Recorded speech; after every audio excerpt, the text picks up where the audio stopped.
I was driving home that evening with a nagging feeling in my chest, the kind that you can't name but also can't ignore. The Chicago skyline was beautiful in the dying light, and for a moment, I told myself to let it go. Life wasn't a movie. Not everything needed to have a twist or a hidden meaning. But the feeling lingered, sour and heavy. Lisa had sent me a text earlier. "Don't wait for me tonight. Babe, late meeting. I'll eat out." That was fine. It wasn't unusual for her to have late nights at her marketing firm. But the way the words sat on my phone screen felt off, like the message didn't belong to me. It wasn't that she was short or cold. Lisa's always been efficient in her texts. But the tone was wrong, impersonal. I almost ignored it. I should have ignored it. But when I walked into the house, it was eerily quiet. No candles lit. No playlist humming in the background. Lisa's presence had a way of filling a room, and the emptiness hit me harder than usual. I dropped my bag and stood in the hallway, my gaze catching on her coat rack. The beige trench coat she always wore to work? Missing. The red scarf I'd bought her last Christmas? Gone. I walked into the kitchen and noticed another detail. Her favorite coffee thermos, the one she always forgot at work, was sitting on the counter. She hadn't taken it with her. My head spun, but I tried to focus. I reminded myself to stop overthinking. Everyone forgets things. Everyone has an off day. But then I saw her laptop bag. Lisa never left her laptop bag at home when she worked late. She was practically married to it. The little red tag with her initials dangled from the zipper like it was mocking me. My stomach tightened. Something wasn't right, and I was done convincing myself otherwise. Grabbing my keys, I decided to drive to her office. If she really was at work, I'd see her car in the lot. And if she wasn't, I didn't finish the thought. The drive felt longer than it should have. Traffic was light, and the quiet hum of the engine gave me too much time to think. By the time I pulled into the dimly lit parking garage beneath her office, my heart was racing. I drove up to the spot she always used, 3rd floor, left corner, and parked next to it. Her car wasn't there. I sat in my car, gripping the wheel so hard my knuckles turned white. Maybe she'd parked somewhere else. Maybe she'd gotten a ride with a coworker. But even as I made excuses, I knew they didn't make sense. Lisa was predictable to the point of annoyance when it came to parking. She always used this spot. I pulled out my phone and stared at her last text again. The little voice in my head was screaming now. Something's wrong. Something's really wrong. Then, I did something I'd never done in 8 years of being with her. I opened the Find My app. Lisa and I had shared our locations for emergencies, but I'd never once thought to use it. It felt intrusive, wrong even, but my hands were already moving before I could talk myself out of it. I watched the spinning icon as it tried to locate her. And then it pinged. She wasn't at work. She wasn't anywhere near her office. The dot hovered over a restaurant downtown, a trendy place we'd been to once for an anniversary. It was romantic, intimate, the kind of spot where you'd go to celebrate something, or someone. I didn't even think.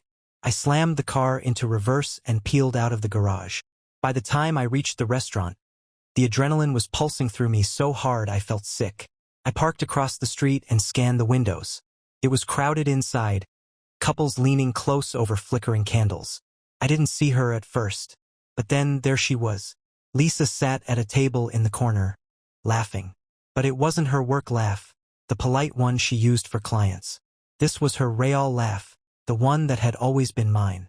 And across from her, leaning in like he owned the world, was a man I didn't recognize. They were holding hands. My vision tunneled. I don't even remember crossing the street, but suddenly I was standing in front of their table. Lisa. My voice came out sharper than I intended. Her head whipped around so fast I thought she might snap her neck. The color drained from her face, and for the first time in all the years I'd known her, Lisa looked truly afraid. Ben. She said my name like it was a foreign word, something she couldn't quite place. The man across from her looked confused, his brows furrowing. He glanced at me, then back at her. Lisa. Who is this? Who is this? I didn't wait for her to answer. I'm her husband. The words "I'm her husband" hung in the air like a thunderclap. For a moment, it felt like the whole restaurant froze. The clinking of glasses, the low hum of conversations. All of it seemed to fade as every pair of eyes turned toward our table. Lisa stared at me, her lips parting like she wanted to say something, but no sound came out. She looked like a cornered animal, wide-eyed and panicked. The man sitting across from her, tall, tan, with the kind of grin you'd find on a magazine cover, leaned back in his chair, his confusion morphing into something more dangerous. "Wait, Lisa, what's going on?" he asked, his voice calm but with an edge to it, like he was putting the pieces together in real time. I wasn't calm. My blood was roaring in my ears. My fists clenched at my sides so hard it hurt. I felt like I'd stepped out of my own body, watching myself from somewhere above, too stunned to fully process what was happening. "Who the hell is this?" I demanded, my voice shaking but loud enough to make Lisa flinch. She stood up quickly, knocking her chair back in the process. "Ben, I can explain." "Explain?" I laughed, but it came out bitter and hollow. "Explain what, Lisa? That you've been sneaking off to cozy dinners with him?" I jabbed a finger toward her companion. "Or should I skip the explanation and let him explain you?" The man stood now, his hands raised in a placating gesture. "All right, man, calm down. I didn't know she was married. Okay? Calm down," I repeated, incredulous. "You're sitting here holding hands with my wife, and you want me to calm down?" "Ben, please." Lisa stepped between us, her hands on my chest, trying to push me back, but I barely felt it. "Let's not do this here. Let's go home and talk. Okay? Just home." I cut her off, stepping back so her hands dropped to her sides. "You mean the home you've been lying to me from? The home where I trusted you? Where you left your laptop bag tonight because you were so busy forgetting you even had a husband?" Her mouth opened, then closed again. She looked at me like she didn't know who I was, as though my anger was somehow unreasonable. "It's not what it looks like," she said finally, her voice trembling. I laughed again, louder this time. "Not what it looks like? Are you actually going to stand here in front of him, in front of me, and insult my intelligence? You're having dinner at a romantic restaurant with some guy I've never seen before, and it's not what it looks like." The man shifted uncomfortably. "Look, dude, I didn't sign up for this. I didn't know." "Shut up," I snapped at him, and he immediately went quiet. Lisa grabbed my arm. "Ben, let's leave. Now." I yanked my arm out of her grasp. "Why? So you can keep spinning lies?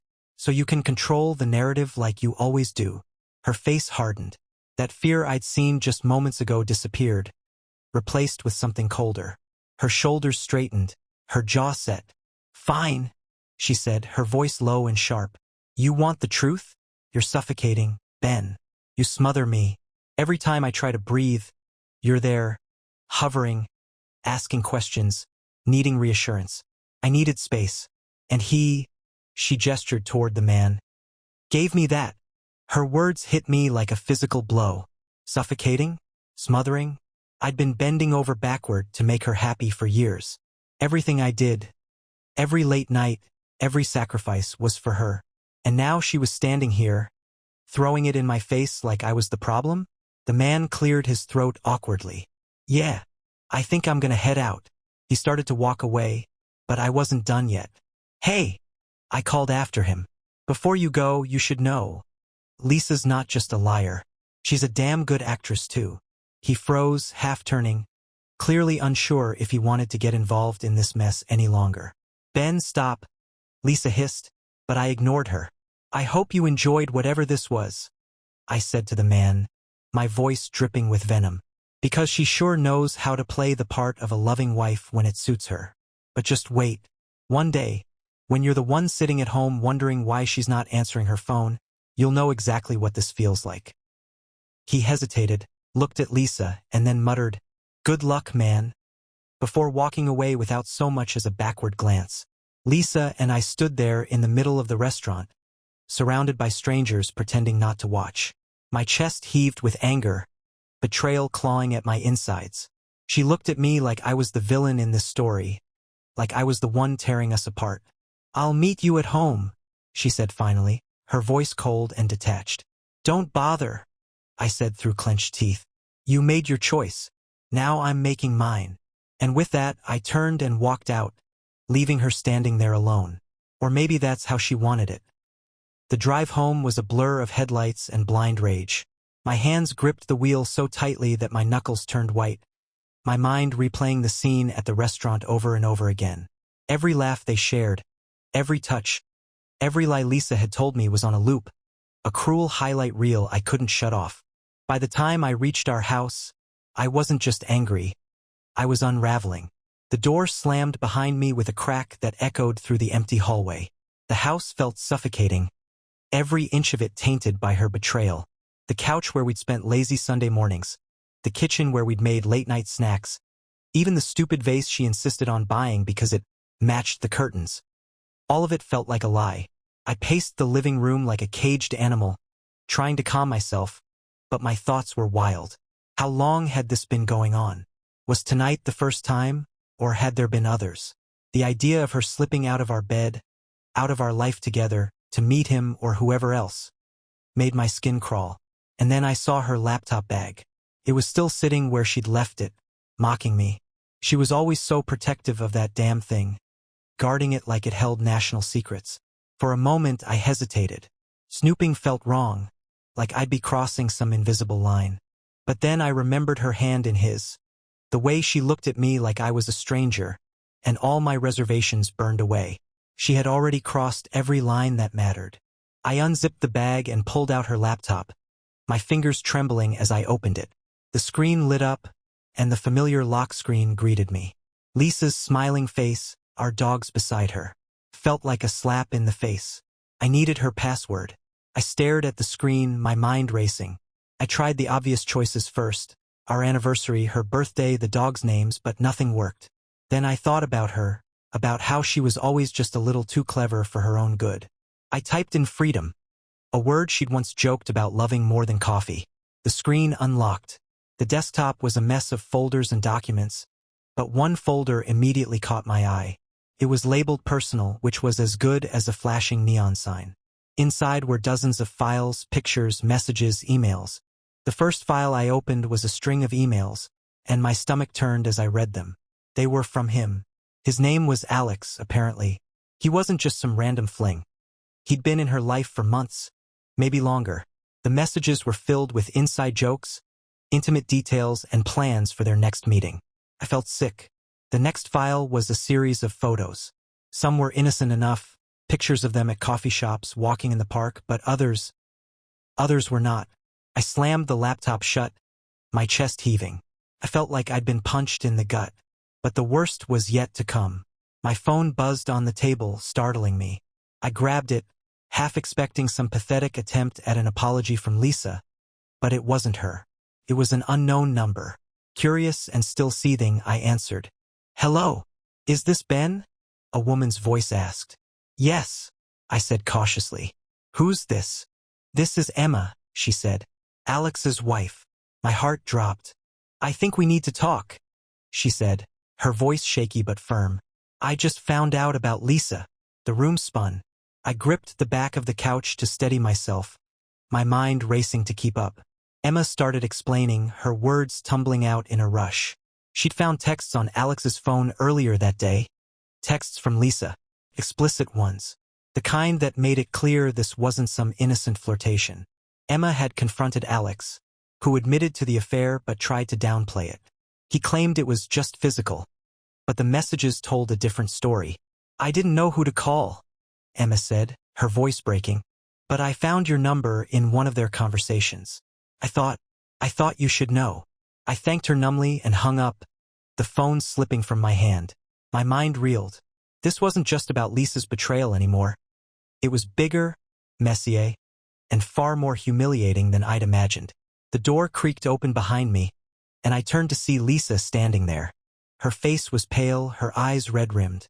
"You went through my stuff," she said flatly, her voice devoid of the usual charm she used to deflect situations like this. "You went through us?" I snapped, my anger surging again. "You tore us apart, Lisa. You lied, you cheated, and you destroyed everything we built together." She crossed her arms, her face hardening. "Don't pretend you're perfect, Ben. You were boring.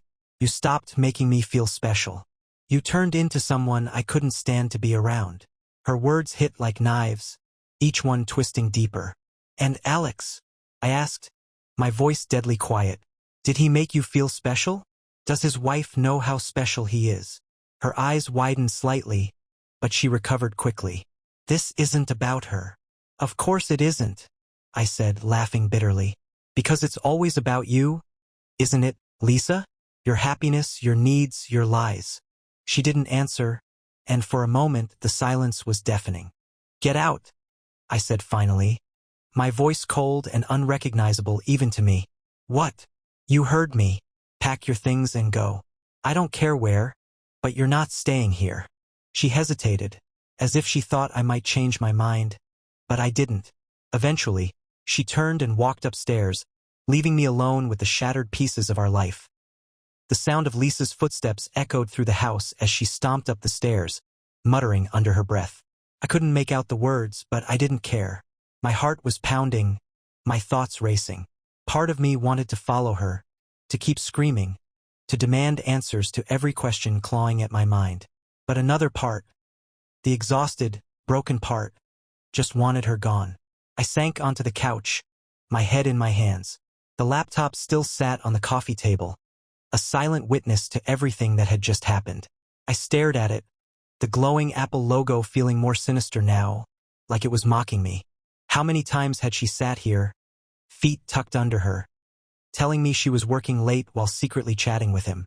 Upstairs, I heard drawers slamming, her closet door creaking open, hangers clattering. She wasn't dragging this out, which surprised me. Lisa had always been dramatic, the kind of person who thrived on tension. But now she was retreating quickly, like she couldn't get out of this house fast enough. Good. The silence was shattered by the sound of her heels clicking on the hardwood floor as she came back down. A small suitcase in one hand and her phone clutched tightly in the other. She stopped at the bottom of the stairs, staring at me like she was waiting for something. "Well?" she said, her voice sharp and defensive. "Are you just going to sit there? Or do you have more accusations to throw at me?" I looked up at her, and for a moment, I didn't see the woman I'd married. The person standing in front of me wasn't the Lisa I'd fallen in love with. This Lisa was cold, detached, and entirely unapologetic. "No more accusations," I said quietly, my voice steadier than I expected. "Just go." She scoffed, tossing her hair over her shoulder. "You know, you're not exactly blameless in this, Ben. Maybe if you'd been a little more exciting, a little more alive, I wouldn't have had to look elsewhere."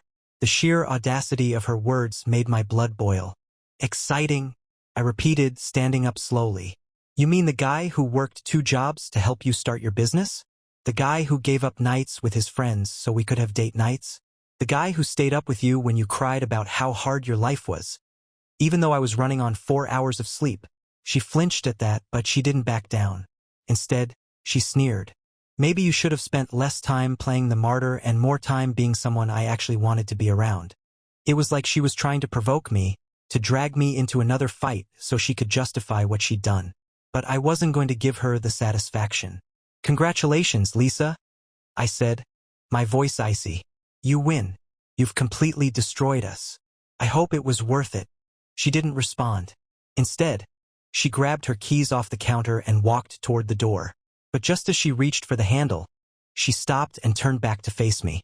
"You'll regret this," she said, her tone dripping with venom. "You think you're strong now, but wait until the loneliness sets in. You'll come crawling back. They always do." I didn't reply. I just stood there, arms crossed, staring her down until she finally yanked the door open and walked out. The sound of her suitcase wheels rolling across the porch and down the steps was the last thing I heard before the door slammed shut behind her. I didn't move for a long time. The house was completely still now, the kind of silence that feels heavy, almost oppressive. Everything felt surreal, like I'd wake up and find this was all some terrible dream. But it wasn't. Eventually, I sat back down on the couch, my head spinning. I grabbed my phone and opened it, scrolling through my contacts until I found the name. Emma, Alex's wife. I hesitated for a moment, my finger hovering over the call button. Was this the right thing to do? Would it help? Or would it just make everything worse? But then I thought about the photos, the messages, the way Lisa had looked at me tonight like I was the villain in her story. Emma deserved to know everything. I pressed the button, and the phone rang twice before she answered. "Ben," she said, her voice soft but tense. "I wasn't sure if you'd call. I don't even know why I'm calling," I admitted, rubbing my temple. "Maybe I just needed someone who gets it. Someone who knows what this feels like."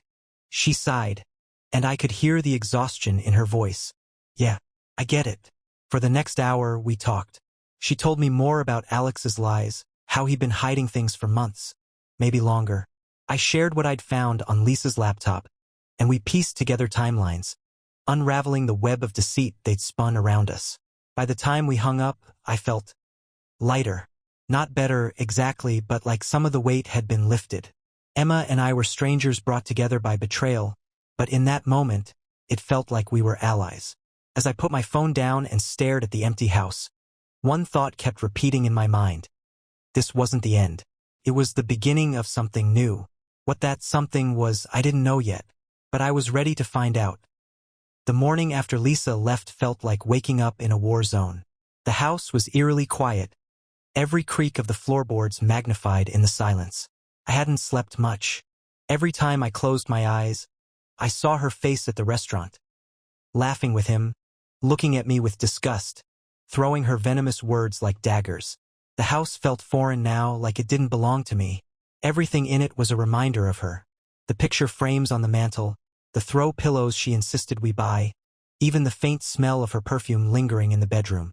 I couldn't escape her, even though she was gone. But I had to move. I couldn't just sit there and let the weight of her betrayal crush me. So I got up, showered, and started cleaning. It felt ridiculous at first, scrubbing the countertops like it would somehow erase her presence. But it was all I could do to keep my hands from shaking. While cleaning, I found her old journal tucked under a pile of magazines on the coffee table. I didn't even know she kept one. Part of me hesitated. This was private, a side of her I'd never been invited into. But after what she'd done, I didn't care about respecting boundaries anymore. I flipped it open, and my heart sank as I skimmed the pages. The entries started years ago, and at first they were innocent. She wrote about our dates, her work, the little details of her day. But as I turned the pages, the tone shifted. "I feel trapped. Ben's a good man. But sometimes I wonder if that's enough. I want more. I need more." I read entry after entry, her words cutting deeper than any confrontation we'd had. She wasn't just unhappy. She'd been planning her escape for years, laying the groundwork for a life without me. The last entry was from 2 weeks ago. "Alex makes me feel alive again. With him, I'm not just Lisa the wife or Lisa the responsible one. I'm me. Ben doesn't understand that. He never will." I slammed the journal shut and threw it across the room. It hit the wall with a dull thud and fell to the floor. Pages fanned out like an open wound.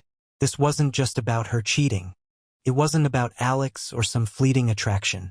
Lisa had been rewriting our story in her head for years, erasing the good parts and replacing them with excuses for her betrayal.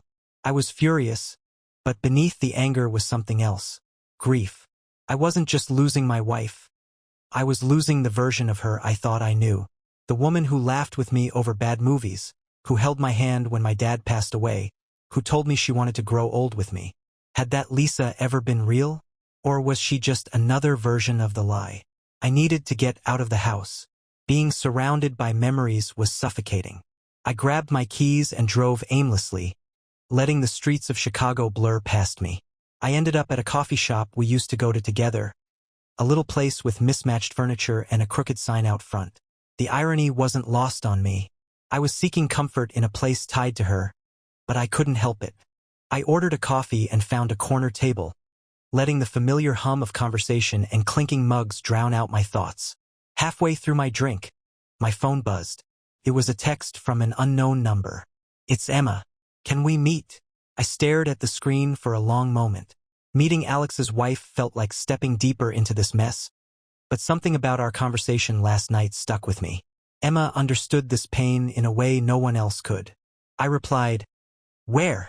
She sent back an address, a park on the north side of the city. I finished my coffee, left a tip on the table, and drove to meet her. The park was quiet, the kind of place people came to escape the chaos of the city. Emma was sitting on a bench near the lake, her dark hair pulled back into a loose ponytail. She looked up when she saw me, offering a faint smile. "Thanks for coming," she said as I sat down beside her. "Yeah," I said awkwardly, unsure of what to say next. For a moment we just sat there, watching the water ripple in the breeze. Finally, Emma broke the silence. "I filed for divorce this morning," she said, her voice steady but low. Her words hit me like a punch. "That fast?" She nodded. "There's no fixing this. I'm not going to fight for someone who didn't fight for me." Her bluntness was both refreshing and unsettling. I'd spent the last 12 hours trying to process what Lisa had done, but the idea of divorce felt too big, too final. "What about you?" Emma asked, turning to look at me. "I don't know," I admitted. "Lisa's gone, but it doesn't feel real yet. I don't even know how to start thinking about the future." Emma nodded, her expression softening. "It's not easy. None of this is, but you'll figure it out. You'll have to." We talked for hours, sharing pieces of our lives, our pain, and our anger. Emma was strong in a way I didn't expect, her resolve inspiring even as her voice trembled when she talked about Alex. By the time we parted, I felt something I hadn't felt since the night before. Clarity. This wasn't the end of the pain, but it was a step forward. That I woke up the next morning to the sound of my phone buzzing on the nightstand. For a split second, I thought it might be Lisa, calling to apologize or beg for forgiveness. But when I glanced at the screen, it was Emma again. "Morning. I've been thinking about something. Can we talk?" I stared at the message for a moment, debating whether I had the energy for another conversation about Alex and Lisa. But curiosity won out. I replied, "Yeah, call me." Her call came through almost instantly. "Hey," she said, her voice softer than it had been yesterday. "I know it's early, but I couldn't stop thinking about something Alex said last night." "What is it?" I asked, my stomach tightening. She sighed. "When I confronted him, he admitted to the affair. But he also said something weird, something about Lisa trying to keep things professional. At first, I thought it was just him being defensive, but now I'm wondering if there's more to it." "Professional," I repeated, frowning. "Yeah, like, maybe they met through work." The thought hit me like a freight train. Lisa's career had always been a cornerstone of her identity, and I'd never questioned the people she worked with. But now, every late-night meeting, every business trip, every team dinner came rushing back with a new, sinister context. "I need to check something," I said abruptly. Emma paused. "What do you mean?" "Just let me look into this. I'll call you back." I hung up and went straight for Lisa's laptop. It was still sitting on the coffee table where I'd left it, a portal to the truth I hadn't fully uncovered yet. I opened it and started digging through her emails again, this time focusing on anything work-related. It didn't take long to find what I was looking for. There were dozens of emails between Lisa and Alex, but they weren't just personal. Many of them were about joint projects, client pitches, and trips they'd taken together for business. My chest tightened as I scrolled through the timeline, realizing just how deep their connection ran. One email stood out, a chain discussing an upcoming conference in Los Angeles. "Looking forward to the trip," Alex had written. "Maybe we can finally take that little detour we've been talking about." Lisa's reply was short but damning. "You'll have to be on your best behavior. We can't let anyone suspect anything." I slammed the laptop shut, my head spinning. Not only had they been sneaking around behind my back, but they'd also used her job as a cover. Every time she told me she was working late or flying out for a meeting, she'd been with him. The betrayal was staggering. Before I could stop myself, I grabbed my phone and dialed Lisa's number. It rang twice before going to voicemail, her cheery voice chirping, "Hi, you've reached Lisa. Leave a message and I'll get back to you." I hung up and tried again. Same result. Fueled by frustration, I left a message this time. "Lisa, we need to talk. Now, call me back, or I swear I'll show up at your office and make you explain yourself in front of everyone." I paced the living room, the anger boiling under my skin. My mind raced with possibilities. Had anyone else known about this? Her coworkers? Our mutual friends? How long had I been the idiot in the room, smiling while everyone else whispered behind my back? My phone buzzed, breaking me out of my thoughts. It wasn't Lisa. It was Emma. Ben, are you okay? She asked as soon as I picked up. Not really, I admitted, my voice tight. I found emails. They weren't just having an affair. They were working together, using their jobs as a cover. Emma let out a sharp breath. That makes sense. Alex mentioned some big project they'd been collaborating on. God, they probably planned this whole thing during work hours. Yeah, I said bitterly. And they're both good at hiding things. Lisa's ignoring my calls now. There was a pause on her end before she spoke again. Ben, do you want to go to her office? I blinked. What? Lisa's not the only one who can play games, Emma said, her voice taking on an edge I hadn't heard before. If she's going to ignore you, make it impossible for her to avoid you. Let her know you're not going to just roll over and take this. The idea was reckless, but it appealed to the part of me that was sick of being blindsided. I didn't care about decorum anymore. I wanted answers, and if Lisa wasn't going to give them willingly, I'd take them. Where does Alex work? I asked, already grabbing my coat. Emma didn't hesitate. He works at the same building as Lisa, marketing firm on the 12th floor. Of course he did. It made sense now, the shared projects, the convenient excuses, the endless lies. I'm on my way, I said, hanging up before she could respond. The drive to their office felt surreal, like I was trapped in a bad dream. My hands gripped the steering wheel as I imagined every possible scenario.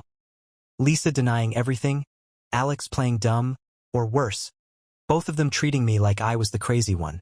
When I pulled into the parking lot, my pulse was racing. I parked, stepped out of the car, and stared up at the sleek glass building. This was it. No more lies. No more hiding. I walked through the front doors and headed straight for the elevator. My reflection in the mirrored walls looked wild. Unkempt hair, dark circles under my eyes, jaw clenched tight. As the elevator dinged on the 12th floor, I stepped out and spotted her immediately. Lisa was standing near the reception desk, laughing with a group of colleagues like she didn't have a care in the world. She looked radiant, polished, completely at ease. The sight of her smiling, as if nothing had happened, lit a fire in me. Lisa, I called, my voice cutting through the chatter like a whip. Her head snapped toward me, her eyes widening in shock. The color drained from her face as she took a step back. Ben? She stammered, her voice barely above a whisper. The room fell silent as everyone turned to look at us. We need to talk, I said, my voice cold and steady. Now.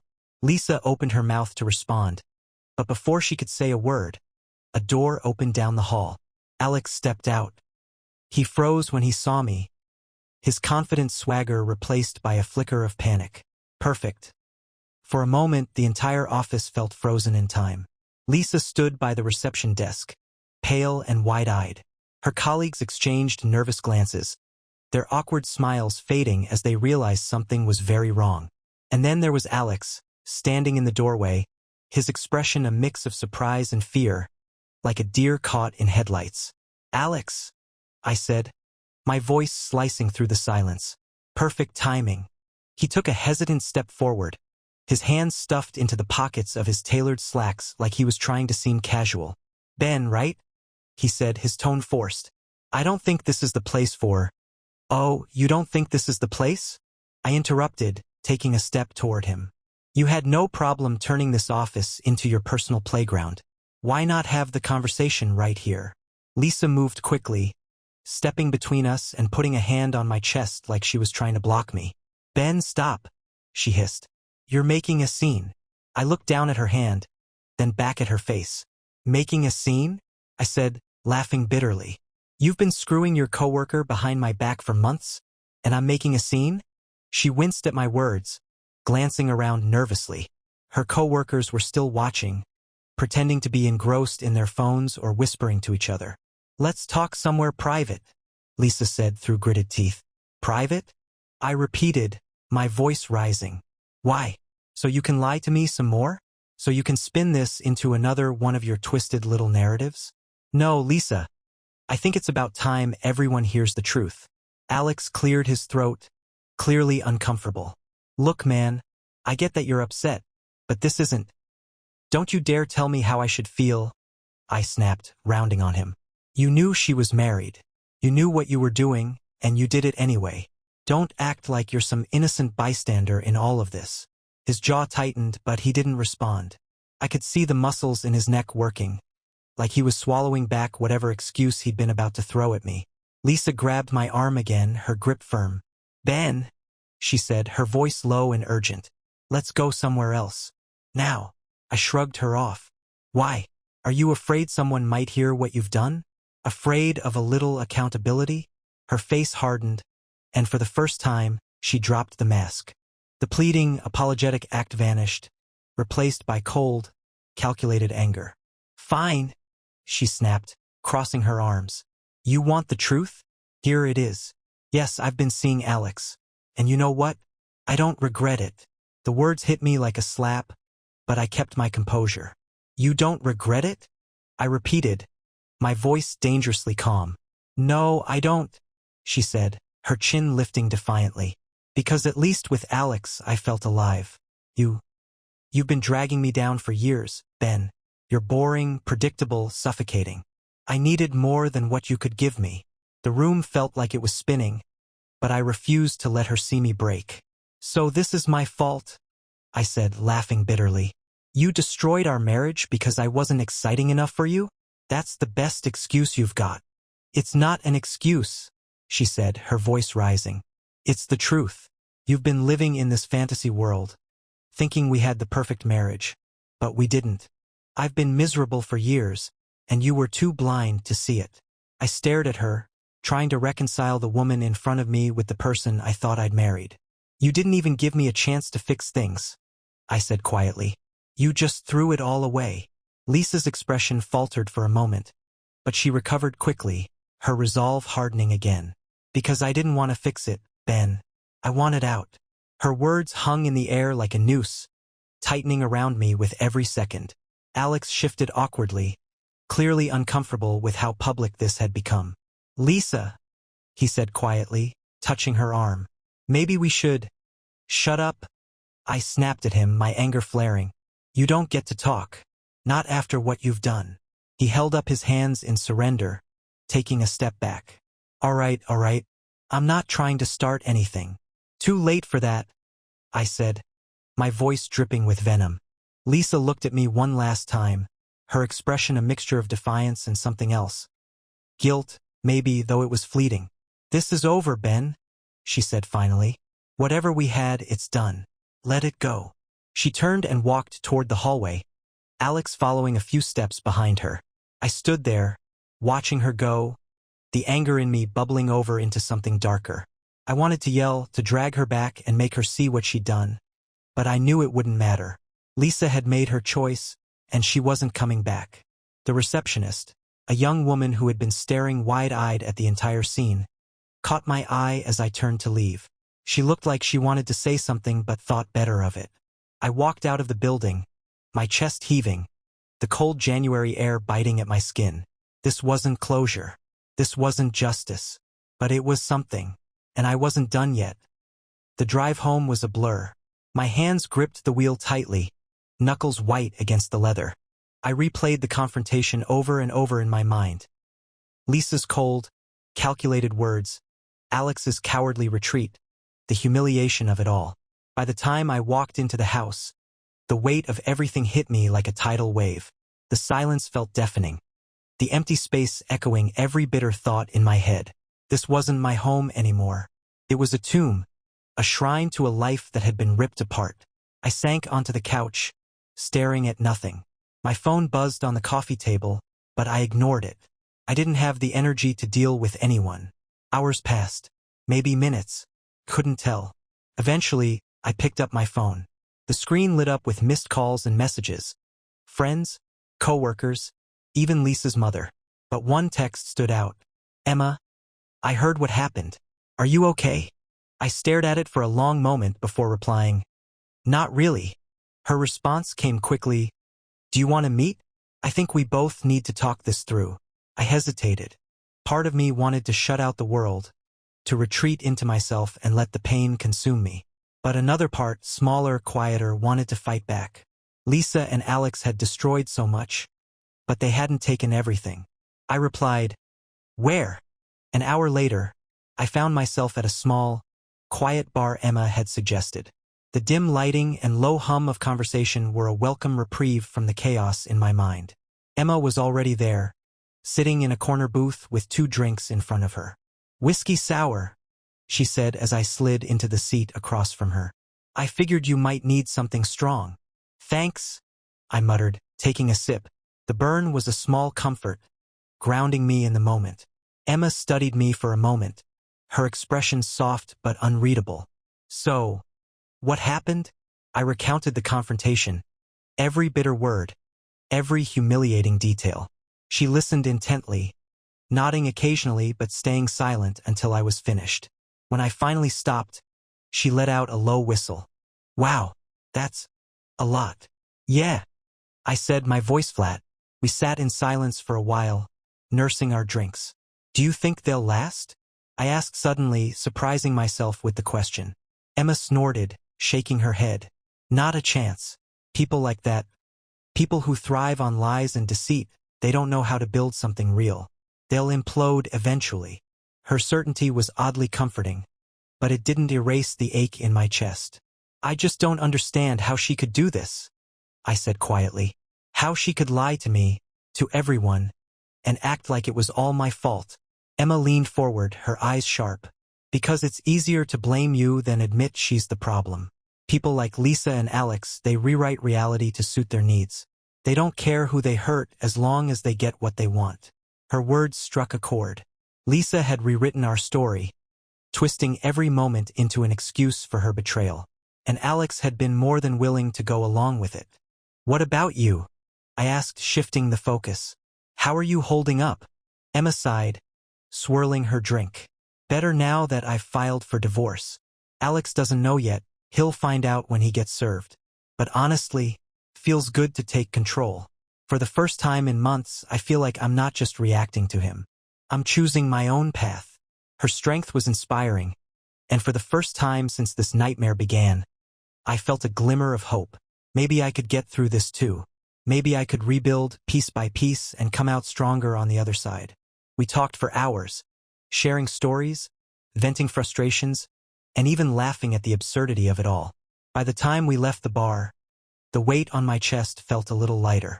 "Thanks for meeting me," I said as we stood by her car.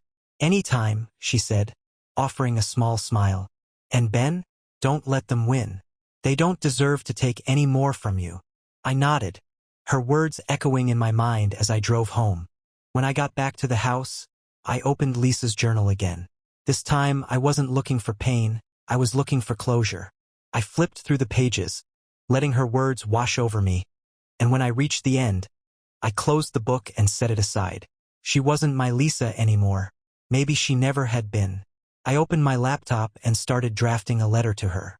Not a plea, not an argument, just a declaration.